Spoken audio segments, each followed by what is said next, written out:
Hello students, myself Rakesh Sharma, Director of Paras Institute of Commerce Private Limited. Hope you are doing good. और जैसे आप सब जानते हैं CA यानी कि चार्टर्ड अकाउंटेंट कोर्स के 3 लेवल्स होते हैं. सबसे पहला होता है CA फाउंडेशन, उसके बाद होता है CA इंटरमीडिएट और फिर होता है CA final. CA intermediate pass करने के बाद आपको एक ट्रेनिंग करनी होती है 3 साल की, जो कि किसी भी प्रैक्टिसिंग चार्टर्ड अकाउंटेंट के अंडर आपको करनी होती है. और इस 3 साल की ट्रेनिंग में से जब तक आप 2.5 साल की ट्रेनिंग नहीं करेंगे, यानी कि 2.5 years की ट्रेनिंग करने के बाद आप फाइनल के एग्जाम दे सकते हैं. आपको 3 years की ट्रेनिंग तो कंप्लीट करनी पड़ेगी, बट आप फाइनल का एग्जाम देने के बाद भी 6 months की पेंडिंग ट्रेनिंग कर सकते हैं. तो ये एक ओवरव्यू था. आज हम बात करेंगे CA फाउंडेशन के बारे में. देखिए, CA फाउंडेशन की जब हम बात करते हैं तो सबसे पहले मैं आपको बताना चाहूंगा सब्जेक्ट्स के बारे में. CA फाउंडेशन में जितने भी सब्जेक्ट्स हैं, जैसे कि अकाउंट्स, स्टैटिस्टिक्स, मैथमेटिक्स, इकोनॉमिक्स, ये एक मेजर रोल प्ले करती है इस कोर्स में. और ये सारी की सारी सब्जेक्ट्स जिन बच्चों ने कॉमर्स स्ट्रीम से क्लास 11th और 12th पास की है, उन बच्चों ने पढ़ रखी है. यानी कि CA फाउंडेशन का टोटल 400 का एग्जाम होता है. 400 के एग्जाम में से 300 मार्क्स की सब्जेक्ट्स आपने ऑलरेडी क्लास 11th और 12th में पढ़ रखी है. इवन आप यदि चैप्टर टू चैप्टर कंपेयर करते हैं, अकाउंट्स उठाइए, आप फाउंडेशन का सिलेबस देखिए और आपका क्लास 11th और 12th का सिलेबस देखिए, 100% मैच करता है. इकोनॉमिक्स उठाइए, सारा का सारा मैच करता है. मैथमेटिक्स उठाइए, सारा का सारा मैच करता है. स्टैटिस्टिक्स उठाइए, सारा का सारा मैच करता है. I mean chapter each and every topic तक आप कंपेयर करेंगे, यू विल फाइंड कि सारा का सारा मैच कर रहा है. अब इस कोर्स को करते कौन है ज्यादातर स्टूडेंट्स? देखिए, एक सबसे इंपॉर्टेंट चीज है कि CA कोर्स हम किसी भी क्लास में जाएं, पूछें बच्चों से, एवव एवरेज बच्चे ही इस कोर्स को करने की हिम्मत जुटा पाते हैं. एवरेज या बिलो एवरेज तो इस कोर्स को सोचते भी नहीं है कि नहीं CA नहीं करना, बड़ा टफ है, राइट? अब ये 2 चीजें होगी. आपने मान के चलिए 75% सिलेबस 11th और 12th में कर रखा है, एवव एवरेज बच्चे इस कोर्स को कर रहे हैं, तो एक जनरल सा क्वेश्चन आता है दिमाग में कि रिजल्ट कितना होता होगा. एक जनरल सा क्वेश्चन हम पूछें किसी से कि इंटेलिजेंट बच्चे कर रहे हैं, 75% सिलेबस उन्होंने 2 साल पढ़ रखा है, इसके बाद रिजल्ट कितना होना चाहिए इस एग्जाम का, तो you will find the answer कि सर 90% तो रिजल्ट होना चाहिए. But you will surprise by knowing one thing, that is from the year 2006 till 2019 32 times जो एग्जाम हुआ है CA का, उसका रिजल्ट आप यदि ऑल ओवर इंडिया का देखें, average result, you will surprise by knowing all over India का एवरेज रिजल्ट रहा है 32.25% from last 32 attempts till the year 2019. एवव average बच्चे आ रहे हैं, 75% सिलेबस ऑलरेडी करके आ रहे हैं, ऑलरेडी इन्हें कि 2 साल पढ़ के आ रहे हैं, उसके बावजूद जो CA का रिजल्ट है दैट इज 32.25%. अब इसमें गलती किसकी है? क्या स्टूडेंट की गलती है? क्या उनके पेरेंट्स की गलती है? या फिर उनकी गलती है जिन्होंने आपको 2 साल पढ़ाया, आई मीन आपके स्कूल टीचर्स की? या फिर आपका जो प्रेजेंट कोचिंग इंस्टीट्यूट है जहां पे आप CA फाउंडेशन की प्रिपरेशन कर रहे हैं या फिर आपने करी थी, वो जिम्मेवार है? एक बहुत बड़ा क्वेश्चन है. यही चीज डिमोटिवेट करती है बच्चों को CA कोर्स करने के लिए. अब हम बात करते हैं पारस इंस्टीट्यूट के रिजल्ट के बारे में. यदि हम ऑल ओवर इंडिया से पारस इंस्टीट्यूट का रिजल्ट कंपेयर करें, you will be happy to know कि पारस इंस्टीट्यूट का रिजल्ट लास्ट 2 years के यदि हम कंपेयर करें, तो ऑल ओवर इंडिया का रिजल्ट जून 2017 में जो रहा दैट वाज 40.52% और पारस का रिजल्ट रहा 82%. इन द सेम वे नवंबर 2017 का ऑल ओवर इंडिया का रिजल्ट रहता है 38.2% और पारस का रिजल्ट रहता है 89%. मई 2018 का रिजल्ट ऑल ओवर इंडिया का रहता है 19.24% और पारस का रिजल्ट रहता है 90%. नवंबर 2018 का रिजल्ट ऑल ओवर इंडिया का रहता है 44.12% और पारस का रहता है 87.25%. मई 2019 की बात करें तो 18.58% रहता है ऑल ओवर इंडिया का रिजल्ट और पारस का रहता है 85%। नवंबर 2019 की बात करें 35.10% रहता है ऑल ओवर इंडिया का रिजल्ट और पारस का रहता है 85.36%। इसका मतलब यह हुआ कि आपकी जो प्लानिंग होती है, एक स्टूडेंट को जो पढ़ाने का तरीका, स्टूडेंट को मैनेज करने का तरीका, इन सारी चीजों की रेस्पॉन्सिबिलिटी कोचिंग इंस्टीट्यूट की है। क्लास 12th पास किया है किसी बच्चे ने और वो सीए बनने का सपना देख रहा है, उसको पूरा करने का काम कोचिंग इंस्टीट्यूट का है। उसकी पूरी रेस्पॉन्सिबिलिटी बनती है कि बच्चे को प्रॉपर गाइड करें, उनका सही टाइम मैनेजमेंट करें, उनका स्टडी मैनेजमेंट करें, उनका स्ट्रेस मैनेजमेंट करें, उनको होमवर्क प्रॉपरली दें, होमवर्क प्रॉपरली चेक करें, टेस्ट प्रॉपरली लें, टेस्ट में जो भी अपडेशंस करनी होती है बच्चे को, सारा का सारा काम करवाने का कोचिंग इंस्टीट्यूट का है। कोचिंग इंस्टीट्यूट का रोल बहुत इंपॉर्टेंट होता है। सिर्फ बच्चों से फीस लेके और उनको सिर्फ लेक्चर्स डिलीवर करना कोचिंग इंस्टीट्यूट का काम नहीं है। रेदर देन दैट ऐसी बहुत सारी रेस्पॉन्सिबिलिटी है जो कोचिंग इंस्टीट्यूट को निभानी चाहिए। किसी एक बच्चे ने सोचा सीए बनने का, that is enough for us. कोई एक बच्चा सोचता है मुझे सीए बनना है, उसको बनाना कैसा है कोचिंग इंस्टीट्यूट का काम है, ना कि उस बच्चे का है। He is not that matured.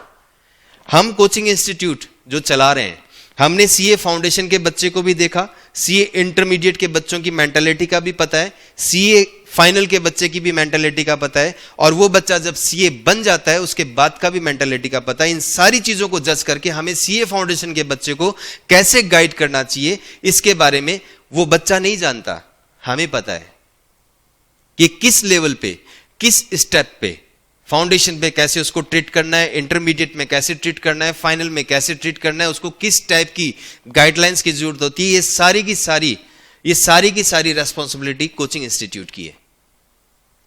ये प्रूफ कर रहा है रिजल्ट। पारस इंस्टीट्यूट ने जो आपको स्क्रीन पे रिजल्ट दिखा रखा है, ये रिजल्ट अपने आप में प्रूफ कर रहा है कि इंस्टीट्यूट का बहुत इंपॉर्टेंट रोल होता है। Now we will talk how to get registered into this course. आपको अपना रजिस्ट्रेशन कैसे करवाना है इसके बारे में मैं आपको बता देता हूं। तो सबसे पहले मैं आपको एक बात बताना चाहता हूं। आईसीएआई ने कुछ दिन पहले एक अनाउंसमेंट की थी, जो कि बहुत इंपॉर्टेंट अनाउंसमेंट है उन बच्चों के लिए जो प्लानिंग कर रहे हैं चार्टर्ड अकाउंटेंट करने की। क्योंकि ज्यादातर बच्चों को यह पता है कि सीए क्लास 12th के बाद ही हम एडमिशन ले सकते हैं, या फिर क्लास 12th के एडमिट कार्ड आने के बाद रजिस्ट्रेशन कर सकते हैं। ठीक है, वो लास्ट ईयर तक ठीक था, बट 13 अक्टूबर 2020 के बाद, यानी कि लास्ट मंथ के बाद सर्टेन चेंजेस करे हैं, जो कि आपको जानना बहुत जरूरी है। जो सबसे पहला अनाउंसमेंट है, दैट इज आप अपना प्रोविजनल एडमिशन ले सकते हैं क्लास 10th पास करने के बाद। यानी कि जैसे ही आप क्लास 10th का एग्जाम देके पास होते हैं और नेक्स्ट क्लास में प्रमोट होते हैं, यानी कि क्लास 11th में जाती, आप अपना रजिस्ट्रेशन सीए में कर सकते हैं। तो इसका एक सबसे बड़ा जो बेनिफिट है, क्योंकि ज्यादातर मैं जब क्लास 11th और 12th के स्टूडेंट के साथ इंटरेक्ट करता हूं, तब कुछ एक चीजें सामने आती है कि सर हम बाद में सोचेंगे, अभी तक कोई प्लान नहीं किया है। यानी कि मतलब पूरे 2 साल वो कंफ्यूज रहते हैं कि जो स्ट्रीम वो लेके पढ़ रहे हैं वो पढ़ क्यों रहे हैं।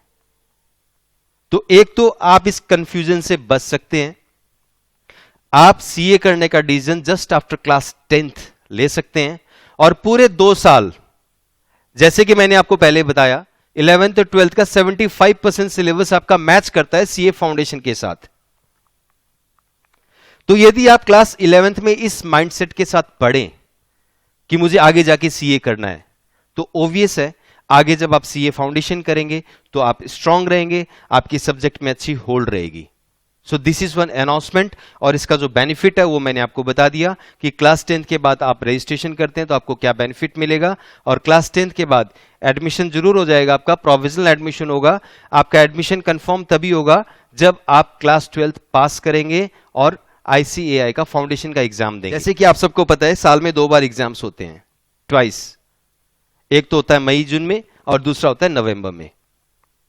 तो जो भी बच्चा क्लास 12th के बाद मई में एग्जाम देना चाहता है, उसको अपना रजिस्ट्रेशन करना पड़ेगा 31 दिसंबर तक, यानी कि 1 जनवरी से पहले।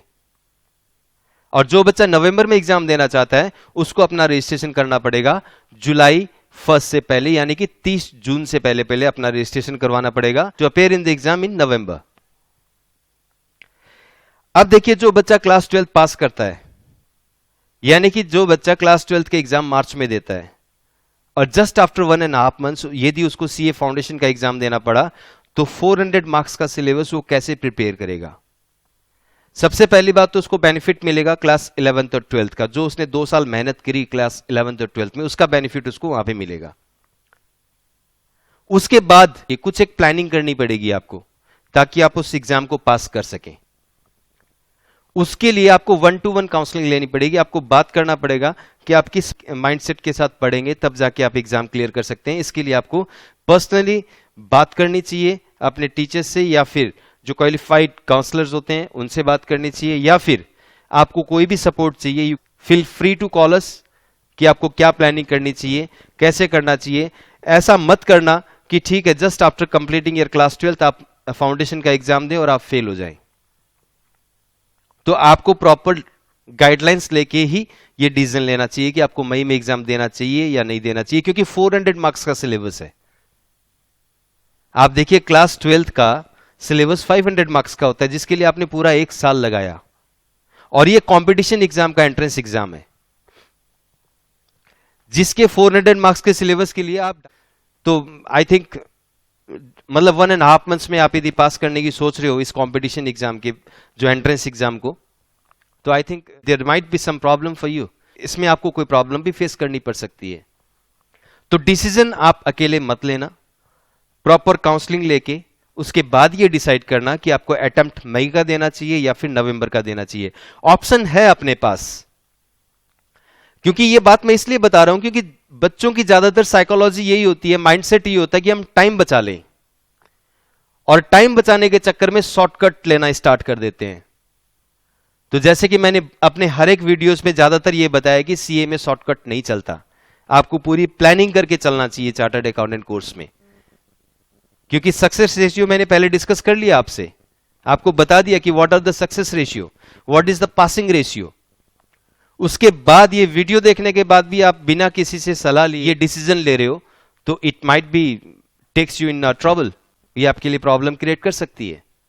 सो this is my advice to you कि ठीक है मैंने बता दिया, जिस बच्चे को मई 2022 में एग्जाम देना है उस बच्चे को अपना रजिस्ट्रेशन 31 दिसंबर 2021 से पहले करना पड़ेगा,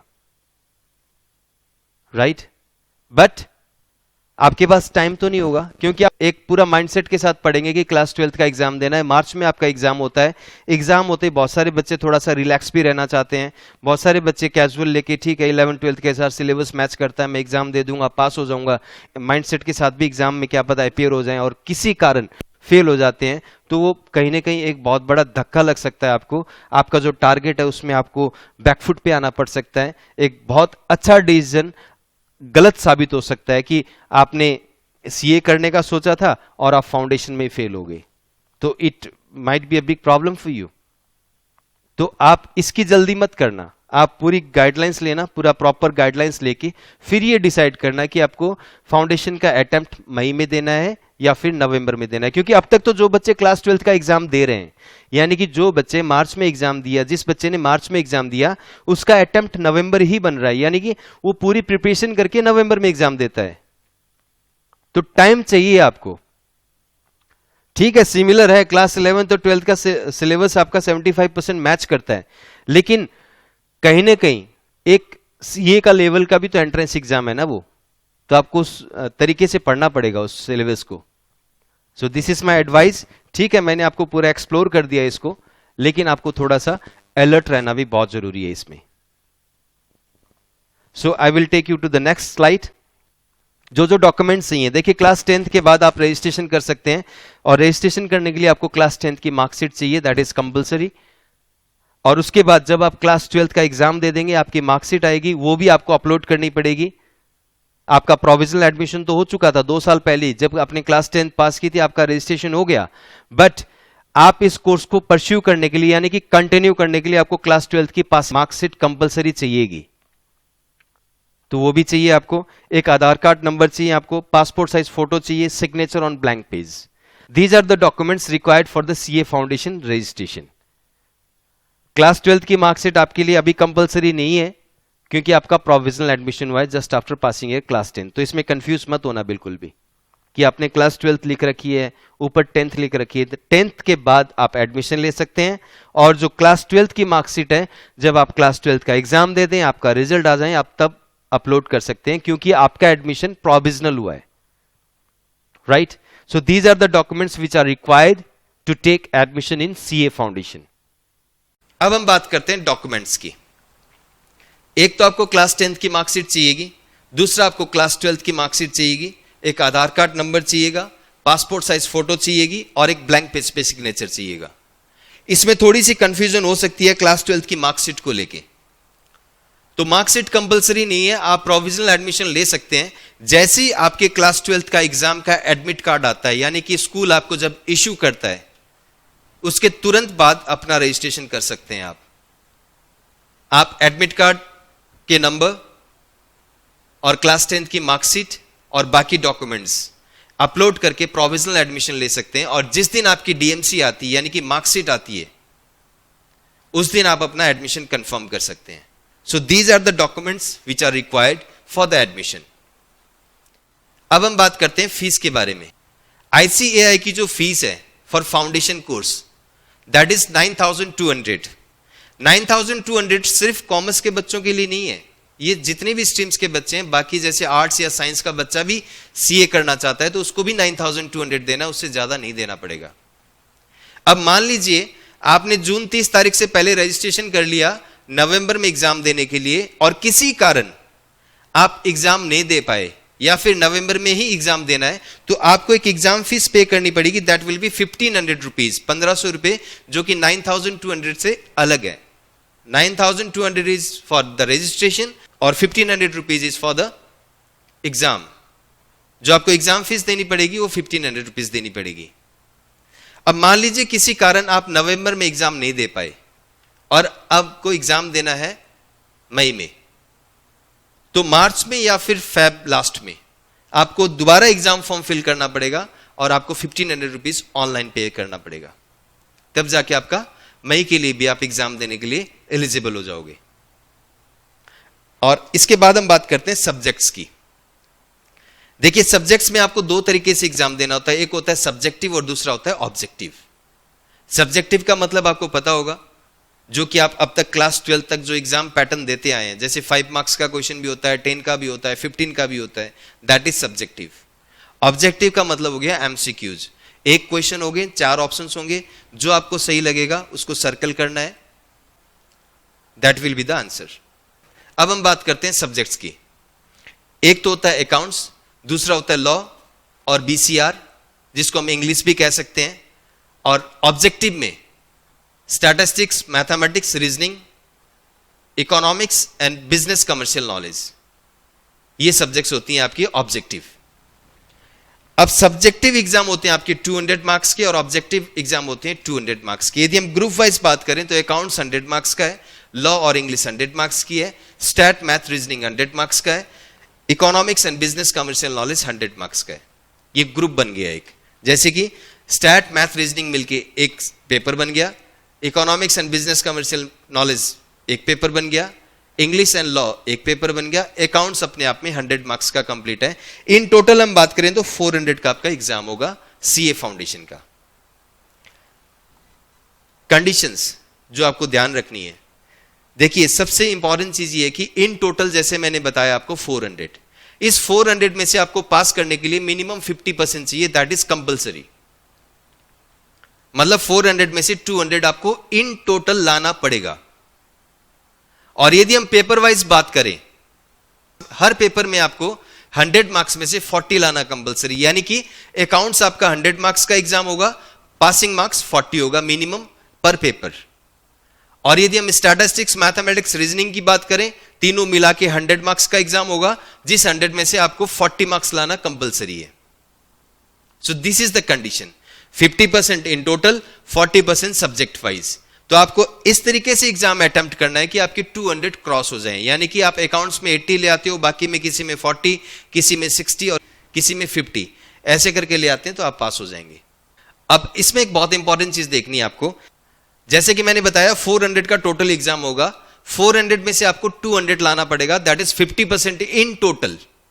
और पेपर वाइज हम बात करें तो अकाउंट्स में से 100 मार्क्स का एग्जाम होगा, 40 लाना जरूरी है। 40% is compulsory in every paper. आपके 4 पेपर हैं, 8 सब्जेक्ट्स हैं, तो सब्जेक्ट्स वाइज नहीं देखना है। पेपर वाइज हम बात करें तो 100, 100, 100 एंड 100, इन चारों को मिला के 400 हो गया, जिसमें से 50% चाहिए, दैट इज 200।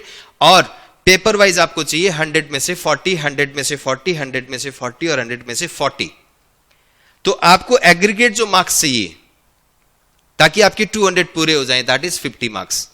और आप ऐसा भी कर सकते हैं कि अकाउंट्स आपका स्ट्रांग है तो आप 90 ले आओ अकाउंट्स में, या फिर 80 ले आओ। इकोनॉमिक्स आपका स्ट्रांग है तो 70 ले आओ। ऐसे करके आपको 200 मार्क्स टोटल चाहिए होगा।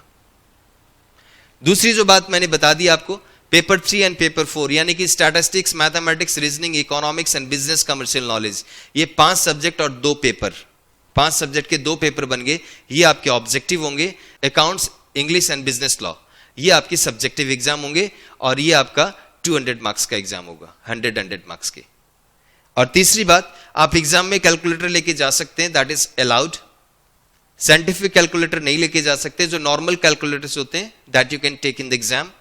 और तीसरी बात जो मैंने बता दी आपको, एग्जाम आपके सब्जेक्टिव और ऑब्जेक्टिव दोनों पैटर्न में होंगे। सो this is all about CA foundation. जिस तरीके से मैंने बताया आपको, एक शॉर्ट वीडियो के थ्रू बताया आपको मैंने, यदि आप इस कोर्स को प्रॉपर टाइम देते हैं और सबसे बड़ी बात, इस कोर्स को आप रेस्पेक्टफुल्ली करते हैं, इसको पार्ट टाइम नहीं लेना है आपको, इसको मेन टारगेट लेके चलना है आपको। और ये सारी चीजें जो मैंने बताई, जो मैनेज करनी है आपको, स्टडी मैनेज, 1-to-1 क्वेश्चन करके देखना, रेस्पॉन्सिबिलिटीज हैं इंस्टीट्यूट की, करवाना पड़ेगा इंस्टीट्यूट को, तभी आपको रिजल्ट मिलेगा। तभी एक बिलो एवरेज बच्चा भी सोच सकता है सीए करने की। और हर कैटेगरी के बच्चे सीए बनते हैं, चाहे आप एवव एवरेज हो, चाहे एवरेज हो, चाहे बिलो एवरेज हो। There is no link in that कि आप सीए नहीं बन सकते या फिर बन सकते हो। कोई भी बच्चा सीए बन सकता है जो सीए बनने की ड्रीम रखता है, उसको सीए बनाना इंस्टीट्यूट का काम है। मैंने आपके सामने रिजल्ट कंपेयर करके दिखा दिया। यदि आपको प्रॉपर गाइडलाइंस मिलती है तो आप आराम से चार्टर्ड अकाउंटेंट बन सकते हैं। इसके बावजूद आपको कुछ भी पूछना हो, कोई भी क्वेरीज आपकी रह गई हो, आप इंस्टीट्यूट विजिट करना चाहें तो विजिट कर सकते हैं, यू आर मोस्ट वेलकम। अपने पेरेंट्स के साथ आए तो बहुत ही अच्छा होगा। और यदि आप नहीं आ पा रहे किसी कारण से, हमसे दूर हैं आप काफी, तो टेलीफोनिकली आप पूछ सकते हैं सारी बातें, जितनी भी क्वेरीज आप सारी क्लियर कर सकते हैं अपनी। मैं आपको नंबर दे देता हूं, उस नंबर पे कॉल करके आप पूछ सकते हैं सारी बातें। And feel free to call, ये आपका फ्यूचर का सवाल है। आपको मैं जो नंबर दे रहा हूं, इस पे आप कभी भी कॉल कर लीजिए, 9896162844। इस नंबर पे आप कॉल करेंगे, you will get all the answers. जो भी डाउट्स हैं, सारी की सारी आपकी डाउट्स हम क्लियर करेंगे। So thank you so much, I wish you all the best, God bless you, thank you.